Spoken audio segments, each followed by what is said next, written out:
मैं जीत रहा हूँ। आज मेरे साथ हैं दो बहुत ही खास मेहमान और इस बार के उम्मीदवार भी हैं और सबसे बड़ी बात है इससे चर्चा शुरू करेंगे इससे पहले मैं उनको बता देना चाहता हूँ ये दोनों इस समय सेलिब्रिटी है सोसाइटी के। ये सुप्रसिद्ध व्यक्ति है। और वरुण आनंद जी का तो पिछले 4 साल से इन्होंने पूरा हाइप क्रिएट किया हुआ है। सारे लोग जो विपक्षी दल हैं, विपक्षी पक्ष है वो भी और जो पक्ष के हैं वो भी बोले भाई वरुण वरुण वरुण हो रही है। अब कुछ दिनों से चर्चा हमारे जो ट्रेजरार हैं इस बार के और इस बार भी ट्रेजरार के लिए उम्मीदवार हैं, इनकी चर्चा भी बहुत तेजी से चल रही है। वो हमारे टीच में काम हो रखा है। जैसा कि हाँ, अच्छा त्रिपाठी जी बोलते रहते हैं मेरे को भी ट्यूशन दिलवा दो। अच्छा अच्छा, जो आपने टीम बना करके काम वाम किया उसको वो पोर्टफोलियो जानना चाहते हैं। तो अभी इनसे एक बहुत ही रोचक चर्चा भी शुरू करेंगे और कुछ इसमें गंभीर विषय भी हैं जो अभी आरोप प्रत्यारोप भी लगे हैं और कुछ फाइनेंशियल वित्त से संबंधित हैं। तो फाइनेंशियल ट्रांजेक्शंस और मैटर्स को थोड़ा सा सीरियसली लेना भी चाहिए क्योंकि सबके पास ये जानकारी होनी चाहिए कि सही स्थिति क्या है और सही पिक्चर सबको पता लगेगी तो निवासियों को इसमें जो है आसान होगा जानना कि कौन क्या कह रहा है, कितना गलत कितना सही। तो सबसे पहले तो मैं आप लोग सभी का दोनों का स्वागत करता हूँ, स्वागत है प्रोग्राम में। और माइक एक ही है, थोड़ा सा शेयर कर लेना, कभी लड़ाई हो जाए। वो दौर चल टीम में काम करते हैं, आजकल पूरा दौर चल रहा भी है इसमें सोसाइटी में। तो आग्रह रहेगा कि ये कुर्सी की लड़ाई नहीं है भाई। अच्छा ठीक है। तो मुकेश जी सर, भाई आजकल आपकी चर्चा बहुत है। आप सुना अभी लोगों में ये आरोप लगाया जा रहा है कि आपने किसी व्यक्ति के 10.5 लाख रुपए माफ कर दिए, तो नुकसान पहुंचा दिया और आपने तो पता नहीं इससे पहले कितना नुकसान पहुंचा दिया और 80 लाख रुपए का नुकसान कर देंगे, 1 करोड़ का नुकसान कर देंगे। भैया किस किस का क्या क्या माफ कर दिया? ऐसा कुछ नहीं है।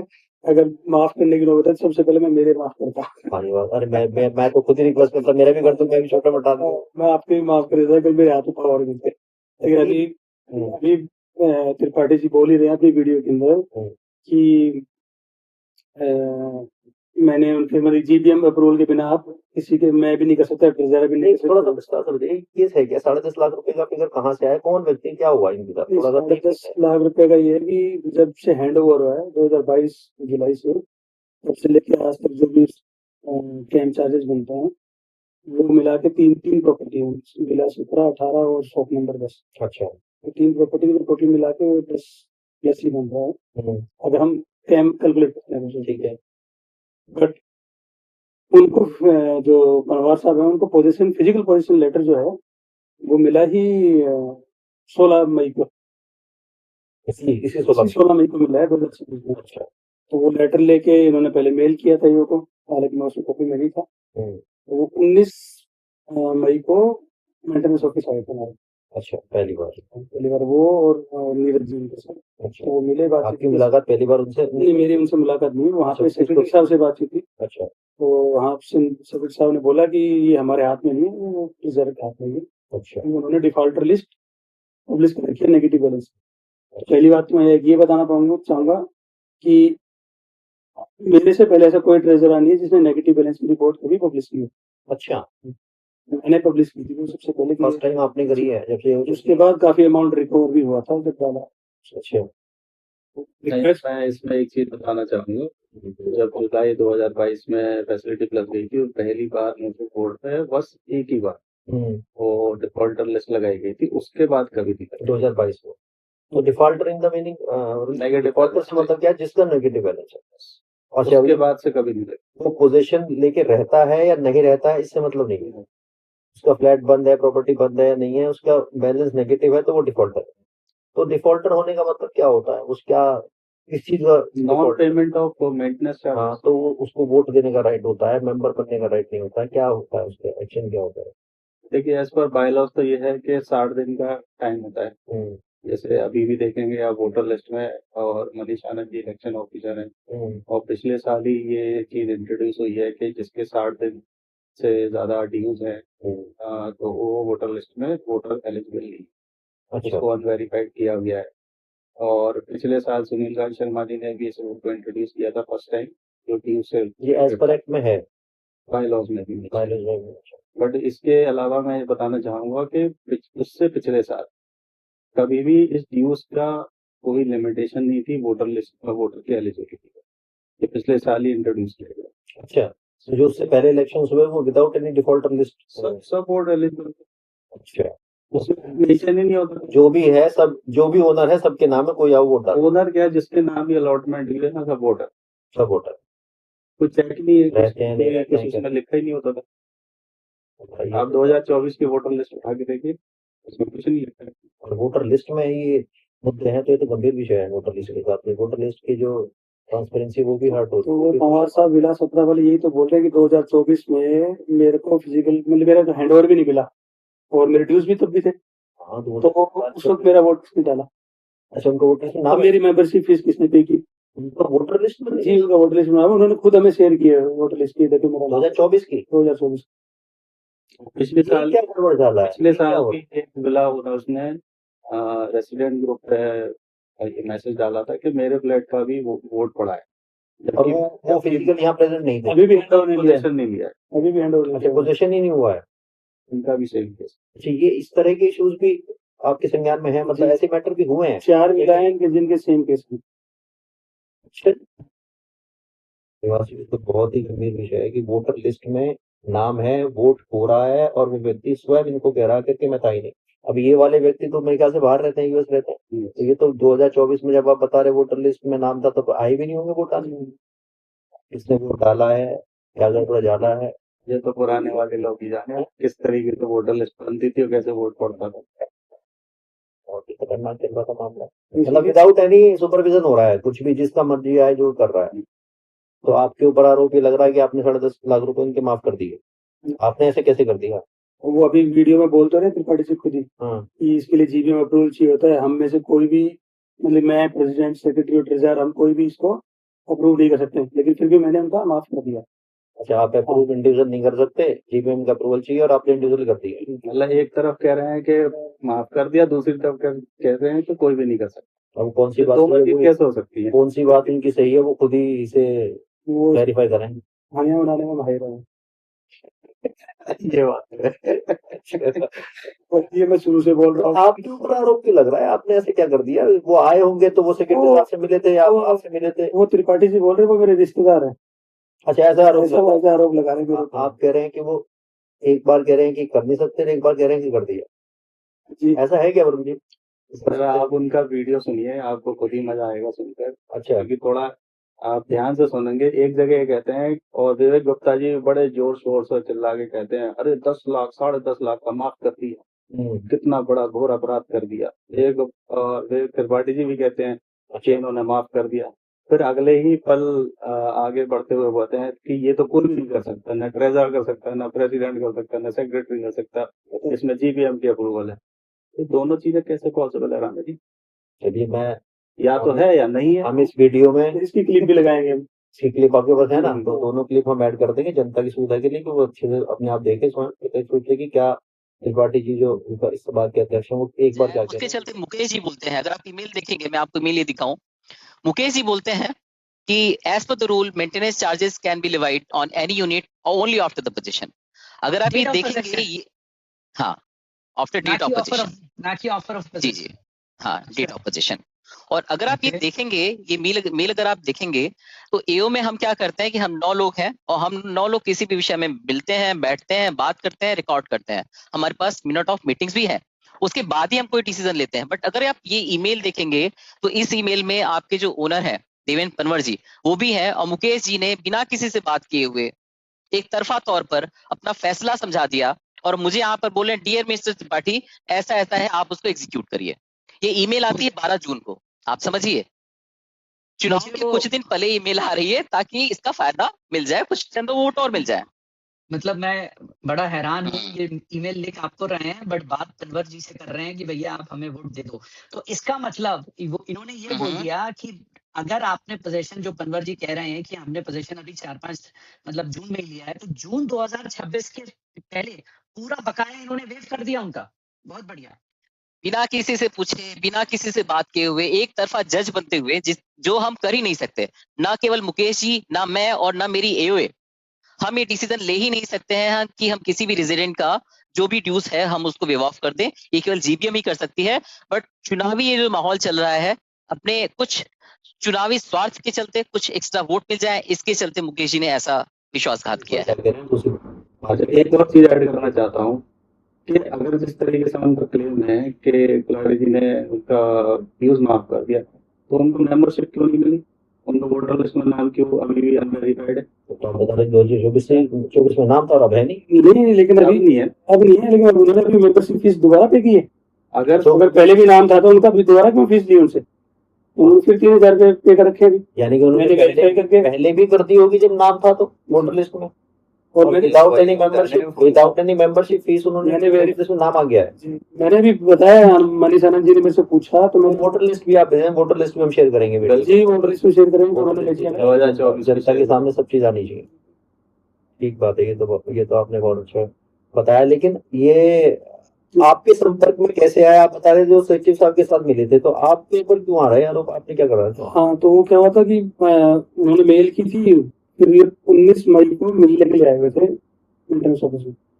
तो सेक्रेटरी साहब थे वहाँ पे, मैं तो ऑफिस में था, तो मेरे पास फोन आया कि ऐसी ऐसी बात है, आप कैसे बोल रहे हैं? मैं बोल रहा हूँ फिर हम जिला 17 से बोल रहे हैं, हमारे इतनी न्यूज बता रहा है, हमारे जितनी न्यूज है आपके नंबर मेरे नंबर से मिला? मेरे नंबर सेक्रेटरी साहब से मिला। अच्छा, तो मेरा कॉल आया ऑफिस में, मैं बोला बताइए न्यूज तो इतने हैं आपके, अगर बोला 17 घंटे तब से बोले, मैं बोला हमने फिजिकली अंदर तो लिया है अभी 15 तारीख को, और अगर पुलिस लेटर है, पुलिस लेटर है, और हमारा केस भी चल रहा है बिल्डर के साथ।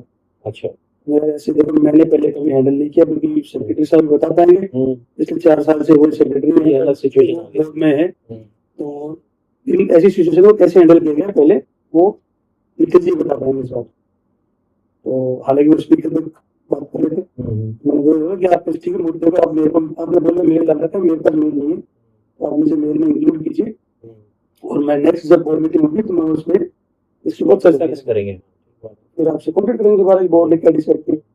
यही मेरी बात थी। तो उन्होंने मुझे फिर मेल में इंक्लूड कर दिया, तब से मैं मेल चेंज में चल रहा हूँ। अच्छा, तो आपने ये कहा है कि इनके माफ कर दो? और नहीं, मैंने बिल्कुल भी नहीं कहा सर कि माफ कर दो, मैंने मल्टीपल टाइम मेल भी शेयर कर दी, मैंने माफ करने कहीं भी नहीं लिखी। लेकिन आपने देखा पोजीशन लेटर था उनके पास? पोजीशन लेटर अटैच करके आपने लीगल एडवाइस दी है पोजीशन लेटर की? मैंने इसमें क्या होना? प्रेसिडेंट साहब को बोला कि हम लीगल वगैरह रख रखा है, अच्छा, उसको मंथली रिटर्न से फीस पे कर रहे हैं। हाँ बिल्कुल ठीक है। तो हम उन्हें बुलाते हैं, रेजिडेंट को बुलाते हैं, बैठ के डिस्कस करते हैं ना, और इसको सोल्यूशन देते हैं कि रेजिडेंट्स की हम प्रॉब्लम सॉल्व करने के बैठे हैं, बिल्कुल सही बात। ना कि उनको प्रॉब्लम ज्यादा बढ़ाने की। नहीं, जब लीगल एडवाइजर है और कौन पेरोल है, तो उनको बुला करके कंसल्ट करने में क्या बुराई? तो इसमें क्या बोला अध्यक्ष जी ने? जी बोले ये अच्छा पॉइंट आपका, लेकिन वो पिछले अभी 2-3 दिन पहले उन्होंने शायद किया है लीगल वाले डिस्कस करके, मेरे नॉलेज में नहीं है, लेकिन उन्होंने डिस्कस किया है और आपको अवगत नहीं कराया है। आपके पास पूछा गया था क्या करें मुकेश जी बताओ, मैं बोला यार यही तरीका है, और बाकी आप बताओ आप लोगों ने पहले कैसे डिस्कस के बाद जो कंक्लूजन निकला, जो निष्कर्ष निकला बातचीत का, वो आपको शायद साझा नहीं करा ना उन्होंने? नहीं, शायद मेल कर रखी है, उस मेल में एक लेटर भी डाल रखा है जो मैंने पढ़ा नहीं है। अच्छा, बड़ा यहाँ पे आपको तो लीगल से जो भी लेटर आया था डिस्कस करने के बाद वो मेल कर रखा हमारे साथ। अच्छा, अभी मैं आप दोनों से एक सवाल और पूछना चाहता हूँ, क्योंकि आप ट्रेजरर भी हैं और वरुण जी आप यहाँ पे इतने दिनों से एक्टिव हैं पूरी इसमें क्रियाकलाप में भी है। अभी यहाँ पे सुना है कि फॉरेंसिक ऑडिट के लिए भी डिप्टी रजिस्ट्रार ने एक लेटर जारी किया है और ऑर्डर किया है कि फॉरेंसिक ऑडिट होना चाहिए, एक्सटर्नल किसी सीए से होना चाहिए। तो ये क्या है फॉरेंसिक ऑडिट और इसकी जरूरत क्यों आन पड़ी? ऐसा क्या हुआ कि लोगों को फॉरेंसिक ऑडिट की रिक्वायरमेंट दिखाई दी? सर राणा जी, मैं इसके बारे में बताना चाहूँगा कि इसका एक डिटेल वीडियो मैंने पोस्ट किया था। अच्छा, आपने करिए। हमने कब से स्टार्ट की थी ये कंप्लेंट फाइल करना रजिस्ट्रार ऑफिस में, और क्यों की थी? क्योंकि पिछले 3 साल से हम कई चीज़ों पे मुद्दे उठा रहे थे, जीबीएम उठा रहे थे कि भाई बजट अप्रूवल होना चाहिए, कोई एक्सपेंस के अप्रूवल होना चाहिए, फाइनेंशियल पोजीशन ट्रांसपेरेंट होना चाहिए, कोई काम हो, कोई खर्चे हो, उसका पोस्ट या प्री अप्रूवल होना चाहिए, या लोगों के बीच किस तरीके से बड़े बड़े जो काम हो रहे हैं, बड़े खर्चे हो रहे हैं, कैपिटल एक्सपेंसेस हो रहे हैं, उनका एक अप्रूवल होना चाहिए, सो दैट के सारी जो फाइनेंशियल अकाउंटिंग है वो एक रेगुलराइज वे में चले, सिस्टमेटिक वे से चले और बाय लॉस के ऑब्जेक्टिव फुलफिल करते हुए चले, ट्रांसपेरेंसी।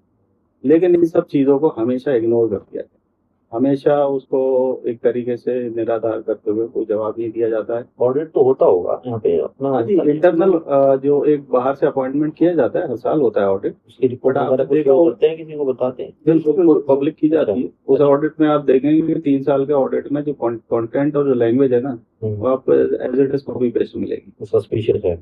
आप उस ऑडिट को पढ़ के देख सकते हो, उस ऑडिट की रिपोर्ट में क्या है, उसमें जो भी ऑडिट के पैरास बनाए जाते हैं उस पर कितना काम होता है, कितना नहीं होता है, आप सब देखते हैं। लेकिन ट्रांसपेरेंसी आपको अभी भी लगता है कि थी, बिल्कुल। इसीलिए आप तो उसका काम करा। तो अब इसमें क्या आगे का रहेगा, कैसे प्रक्रिया पूरी होगी, तो और हमने क्या लाभ इसमें सोसाइटी को हो सकता है? बहुत प्रयास किया। 3 दिसंबर को पहले लेटर भेजा रजिस्ट्रार में, वहाँ थोड़ी देरी हुई तो फिर हमने 23 दिसंबर को लेटर भेजा। फिर 2 फरवरी को इनको नोटिस आया रिप्लाई करने के लिए। इन्होंने कुछ बोल मोल से रिप्लाई दिया। काफी सारी चीजें उसमें गलत भी लिखी हुई है कि हमने एजीएम कराई है, ईवीएम को एजीएम बना दिया कि हमने बहुत इंटरनल AGM से शायद मुझे, मेरी जानकारी में तो कभी हुई AGM तो ऐसे कई सारे मुद्दे थे जिन पे इन्होंने, और इवन ये तक बता दिया कि लेटर पर सिग्नेचर ही फ्रॉड है। मतलब 98 लोगों ने डिनायल मोड में है। डिनाइल मोड में। फिर उसके बाद हमारे पास लेटर आया, क्योंकि एक सरकारी प्रक्रिया होती है। किसी कंप्लेंट ने कंप्लेन करी, उससे जवाब मांगा जाता है, फिर जो जवाब आया उसका एक काउंटर रिप्लाई जाता है। फिर हमने ही जवाब दिया। अब उस जवाब में जो हमने बना के दिया, जितने भी हमने दस्तावेज लगाए आज तक, जो भी था उसमें एक्सपेंसेस थे, कलेक्शन था, डॉक्यूमेंट थे, फाइनेंशियल स्टेटमेंट थी, बायलॉज का सब लगा के दिया 144 पेज का करीब, जितना भी आपके पास उपलब्ध था, क्योंकि आप तो पब्लिक डॉक्यूमेंट जो पब्लिक डोमेन में इन्होंने जितनी हमारी समझ थी हाँ, और जितना उतना हम ही कर आप सकते थे, सब लोगों ने मिलके उसको। वैसे आपने सहयोग लिया कि भाई जो हमें ये वाला साल का फाइनेंशियल स्टेटमेंट ये वाला ये तो पब्लिक ही होती है, पब्लिक में है, वही आपने उन्हीं का अपने आधार हमने उसी का आधार बनाया। और आप देखिए कि ये सारे डॉक्यूमेंट रिप्लाई देने के बाद ही रजिस्ट्रार ने उस पर डिसीजन लिया और ये फॉरेंसिक ऑडिट का अपॉइंटमेंट किया। ऑडिट सोसाइटी को क्या लाभ होगा, हमें मोटा मोटा अगर समझना हो? देखिए, लाभ तो क्या होता है ना, जिस चीज की मैं पहले ही बोला कि जब चीजें ट्रांसपेरेंट तरीके से एज पर रूल होती है ना, तभी सिस्टम ठीक चलता है। वरना लूप होल्स का फायदा उठा के लोग कुछ भी अपनी मर्जी से करते हैं। ऑडिट एक तरीके से एक क्रॉस चेक होता है किसी भी सिस्टम को सही करने के लिए। अगर आपने पीछे कुछ गलतियां की हुई हैं तो उसे समय दिया जाता है कि उसे ठीक कर लें, और अगर कंटिन्यू करे जा रहे हैं तो इसका मतलब है सिस्टम को आपने टोटली अब्यूज कर दिया। तो ऑडिट होना एक तरीके से सिस्टम के लिए अच्छा है। अगर पीछे गलतियां कही हैं तो वो ऑडिट पैरा में जो भी सवाल आएंगे उसका जवाब देना पड़ेगा, और जवाब में अगर सेटिस्फैक्ट्री रहा तो ऑडिट खत्म हो जाएगा। बट अगर ये कहेंगे कि नहीं ऑडिट ही नहीं होना चाहिए, तो ये तो बहुत ही गलत चीज है कि फिर आप ऑडिट से भाग। नहीं, अभी तो चर्चा ये चली जा रही है कि वो कह रहे हैं कि बहुत ज्यादा पैसा लगेगा सोसाइटी का, 5-6 लाख रुपए लग जाएगा। कहाँ लिखा है ये बात?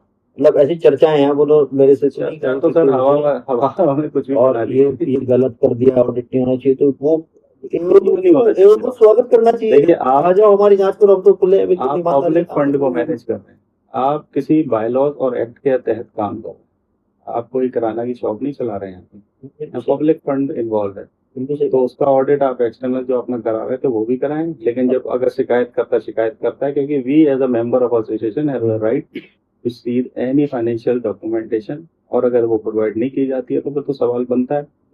और हमने ऐसा नहीं है कि सीधा बिना पूछे सीधा वहां पहुंच गए रजिस्ट्रार, हमने सारे रिकॉर्ड लगाए कि हमने कितनी बार आपसे मांगा।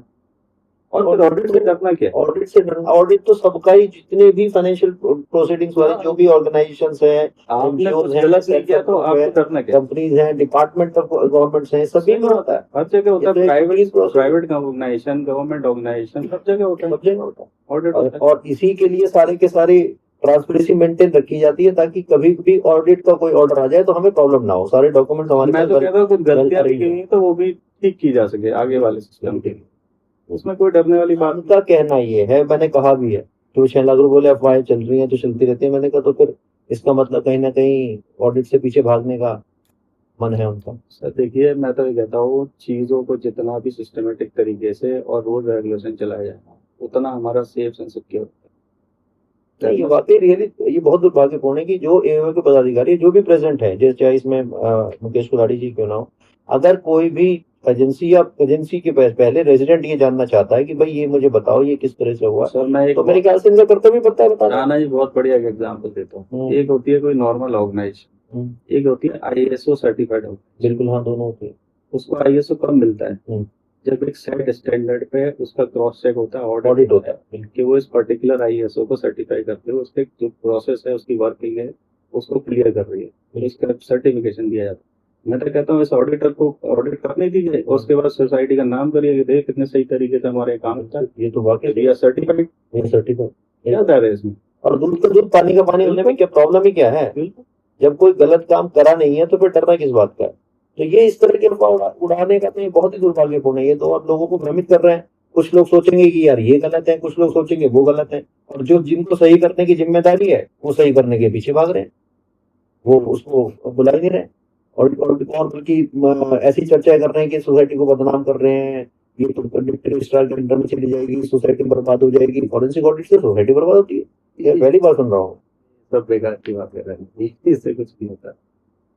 कहने को तो कोई कुछ भी कह सकता है, सम्मान थोड़ी दिया जाता है, सबका अपना विवेक होता है, विवेक त्रिपाठी जी का भी अपना विवेक है। हाँ सही बात है, उनके नाम में भी वो एक ही व्यक्ति है, रिस्पेक्ट, सही बात, सम्मान तो सबको होना चाहिए। और दूसरी बात यह है कि कहा जाता है कि भाई ये किस तरीके से क्यों हुआ, कैसे हुआ, इसका डिटेल कहाँ से मिला।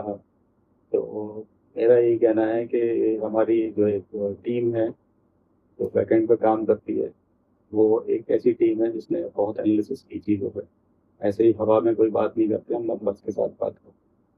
पिछले 3 साल का फाइनेंशियल स्टेटमेंट का रिकॉर्ड है हमारे पास, आपकी जितने भी खर्चे होते हैं, जितने भी आपको कलेक्शन होते हैं, सबका रिकॉर्ड है हमारे पास, हमने बनाया हुआ है। पिछले साल जीवे में आपने देखा होगा, मैंने बड़ा सा एक शीट शेयर की थी। हाँ पूरी बात है। उसमें किस तरीके से हमने शेयर किया था, क्योंकि हम उसका कैलकुलेशन रखते हैं, हिसाब रखते हैं। हाँ और आज भी जो हो रहे हैं मैं उसका रखता हूँ। बैक स्टेज रिकॉर्ड रखना बहुत इम्पोर्टेंट है। बैक स्टेज में पूरी और वो इसलिए है क्योंकि आपको ये सारी चीजें फोरकास्ट करने में हेल्प करती हैं, अगर आपका डेटा एनालिसिस अच्छा हो। आपको आगे की जो भी खर्चे हैं, कलेक्शन है, आप कैसे जो एफडी बनी है कैसे बनी है, किसी तरीके से फाइनेंशियल टारगेट बनी है। Ultimate target for everyone is the welfare of the society, बिल्कुल, फॉर द बेटरमेंट। हमने फोरकास्ट किया, हमने स्टडी करी कि हमारे कहाँ क्या खर्चे हो रहे हैं, किस तरीके से हो रहे हैं, कब कितना पैसा हमारे पास है, उस हिसाब से हमने उसको फाइनेंशियल प्लानिंग करके सेविंग की है। और मेरे ख्याल से हम घर में भी ये सब सैलरी आती है तो ऐसे थोड़ी आते पूरी एफडी कर देते हैं, खर्चा देखने के बाद एफडी करते हैं। और खर्चे तो सारे ही हुए हैं, मुझे तो कोई ऐसा खर्चा काम भी बहुत हुए। ऐसा ये बताते हैं कि नहीं वो खर्चे रोक करके एफडी कर दी है, तो कुछ खर्चे नहीं किया, पिछली वीडियो में बताया था आपको आपने भूल किया है। ऑन एन एवरेज 25 लाख रुपए अकाउंट में होते हैं। मैं स्टेटमेंट भी रिलीज करता हूँ हर 10 दिन में या 15 दिन में, तो उसमें ऑन एन एवरेज 25 निराधार है मतलब। और सारे खर्चे निकालने के बाद 25 लाख होने के बाद फिर जो बचा अमाउंट है उसमें से कुछ अमाउंट को ना एफडी। हाँ ठीक है, वो तो सेविंग है, सेविंग का जितना भी पैसा हो जाता ताकि उस पर हमें इंटरेस्ट ठीक मिले। ओवर ठीक, घर में भी सब ऐसे ही करते हैं, देश में भी सब ऐसे ही करते हैं, तो पूरा सिस्टम यही है फाइनेंशियल मैनेजमेंट। तो अब ये क्या चर्चा है कि 6 लाख रुपए लेके चला जाएगा फॉरेंसिक ऑडिट वाला, और उसके लिए बता रहे हैं कि इकट्ठा कर रहे हैं पैसा, और ये कह रहे हैं कि या तो आप हमें पैसा दे दो चंदे के नाम पे, और नहीं तो आप लिख करके दे दो कि हम फॉरेंसिक ऑडिट नहीं चाहते। ये सब अफवाहें हैं। चंदे इलेक्शन आ रहा है, कुछ भी चलेगा, कुछ भी बोलेंगे हमें अपना। ये जरूर है ऑडिटर तो कुछ लोग ऐसे काम कर रहे हैं या ऐसे सुनने में आ रहा है। कुछ नहीं कहूँगा। अच्छा, आपके पास इसकी कोई जानकारी नहीं है, स्पष्ट जानकारी नहीं, आपसे आपके पास नहीं है। मैंने भी सुना है तो मैंने आपसे पूछा, मैं आपको पदाधिकारी ऑडिटर। लेकिन आपको इस इलेक्शन के समय में 3-4 दिन रह गए, अभी बहुत सारी ऐसी खबरें आएंगी, नए न्यूज आएंगे, नए क्लेम आएंगे, और एकदम बड़ा चढ़ा सनसनी आएगी, चलता रहेगा। एंजॉय करिए, इलेक्शन टाइम है, 5 तारीख तक की बात है, आज सब पड़ोसी है, सब मौज करिए। लेकिन जो चीजें ठीक तरीके से होना चाहिए वो होना चाहिए, उसको कोई इफ एंड बट नहीं। मैं तो अंततः यही बात कहूँगा, सत्य में विजय, सत्य की विजय होनी चाहिए। जो भी सही होगा उसकी जनता उस पर विश्वास करेगी, बात करेगी। बहुत बहुत धन्यवाद, आप लोगों ने समय दिया, धन्यवाद।